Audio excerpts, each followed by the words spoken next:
नमस्ते। कहानियाँ दिल की में आपका एक बार फिर से स्वागत है। क्या होता है जब एक ही घर की दो औरतें एक दूसरे को नीचा दिखाने में लग जाएं, जब अहंकार प्यार से बड़ा हो जाए तो रिश्ते धीरे धीरे टूटने लगते हैं, खामोशी से, दर्द के साथ। चलिए शुरू करते हैं आज की कहानी, सास का फैसला। स्वागत है आपका उदयपुर के मशहूर शर्मा हवेली में। एक पारंपरिक संयुक्त परिवार जहां हर कोई रीति रिवाज की गूंज के भीतर रहता था, और इसकी सबसे बड़ी ताकत शांति देवी। इस परिवार में रहते थे उनके दो बेटे, उनके बच्चे, और इस कहानी के दो मुख्य किरदार, दोनों बहुएं, प्रिया और रश्मि। प्रिया जो बड़ी बहू थी, पारंपरिकता की मिसाल थी। सुबह सूरज से पहले उठना, पूजा करना, गोल रोटियां बनाना और हर समय साड़ी बिल्कुल ठीक से पहनकर रहना, यही उसका जीवन था। वह मानती थी कि बहू का काम चुपचाप सेवा करना और सम्मान पाना था। रश्मि जो छोटी बहू थी, आज की सोच वाली लड़की थी। MBA की पढ़ाई की थी उसने, अपना ऑनलाइन बुटीक चलाती थी और मानती थी कि सम्मान कमाया जाता है, थाली में परोसा नहीं जाता। शुरुआत में सब ठीक था। रश्मि प्रिया के खाने की तारीफ करती और प्रिया रश्मि के आत्मविश्वास को सराहती, लेकिन धीरे धीरे वे मुस्कानें बनावटी लगने लगी और तारीफें तुलना में बदल गई। रिश्तेदार कहते, प्रिया का अचार बिल्कुल माँ के हाथ जैसा लगता है। रश्मि ने तो पूरा घर डिजिटाइज करवा दिया है। प्रिया हर समय रसोई में लगी रहती है। रश्मि तो आज की सोच रखती है, बाहर की दुनिया जानती है। और फिर शुरू हुई वो ठंडी लड़ाई।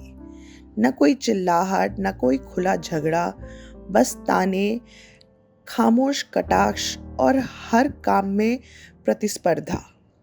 एक सुबह शांति देवी ने सबको बुलाया और ऐलान किया, इस साल तीज की पूरी जिम्मेदारी बहुओं की होगी। जो सबसे अच्छा आयोजन करेगी उसे मैं घर की चाबियां सौंपूंगी। एक क्षण की खामोशी के बाद उन्होंने जोड़ा, केवल चाबियां नहीं, अधिकार भी। बस इतना सुनते ही आग भड़क उठी। प्रिया मन ही मन सोचने लगी, अब दिखाती हूँ कौन बेहतर है। रश्मि मुस्कुरा उठी, अब आएगा असली मजा। प्रिया ने चुपचाप पारंपरिक रास्ता, हाथ से बनाए तोरण, मिट्टी के दिए, घर की बनाई मिठाइयाँ और हरिद्वार से बुलवाए पंडित जी। रश्मि ने अपनाया मॉडर्न स्टाइल, फूलों की सजावट, LED लाइट्स, डिजिटल निमंत्रण और कजिन्स के साथ एक डांस परफॉर्मेंस। पूरा घर दो हिस्सों में बट गया था। एक और शुद्ध देसी खुशबू और दूसरी ओर मॉडर्न चमक धमक। परिवार वाले चुपचाप मजा ले रहे थे। दादी ने कमेंट्री करनी शुरू कर दी थी, लग रहा था जैसे क्रिकेट मैच हो। बच्चे आपस में शर्त लगा रहे थे और पति चुपचाप, क्योंकि वो कुछ भी बोलने पर सोफे पर रात बिताने की धमकी से डरे हुए थे। लेकिन इन सब के पीछे एक गहरी खामोशी थी। मुस्कानें अब तानों जैसी लग रही थी। हर काम एक चाल बन गया था। प्यार गायब हो चुका था। बचा था तो सिर्फ अहंकार। तीज के दिन सब कुछ परफेक्ट लग रहा था।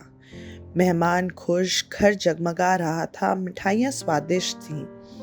और फिर आई शाम की आरती की घड़ी। दोनों बहुएं प्रिया और रश्मि एक ही समय पर पूजा की थाली उठाने के लिए आगे बढ़ी।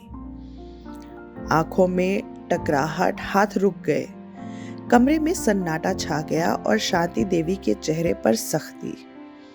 मैं कर लेती हूँ, प्रिया ने विनम्रता से लेकिन दृढ़ता से कहा।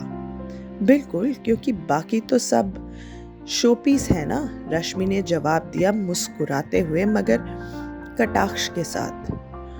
और उसी क्षण त्योहार की चकाचौंध के नीचे दरारें आ गईं, भावनाओं में। रात को जब सब जा चुके थे और दिए बुझने लगे थे, शांति देवी ने दोनों बहुओं को बुलाया और टेबल पर चाबियां रख दी।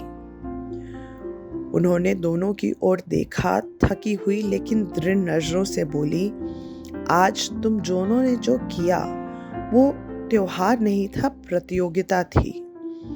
तीज भक्ति और एकता का पर्व है, अहंकार और दिखावे का नहीं। एक गहरी चुप्पी छा गई। आज कोई नहीं जीता, पर जो हारा वो था ये परिवार।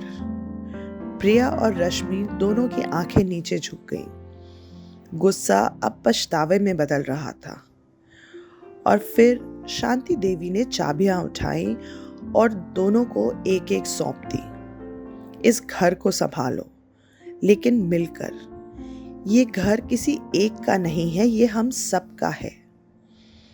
घर बनाने के लिए सिर्फ हाथ नहीं, दिल भी एक होना चाहिए। अहंकार से कभी घर नहीं बनता, बस दीवारें खड़ी हो जाती हैं। आशा है हमारी आज की कहानी आपको पसंद आई होगी। कमेंट्स में ज़रूर बताइएगा ये आपको कैसी लगी। धन्यवाद।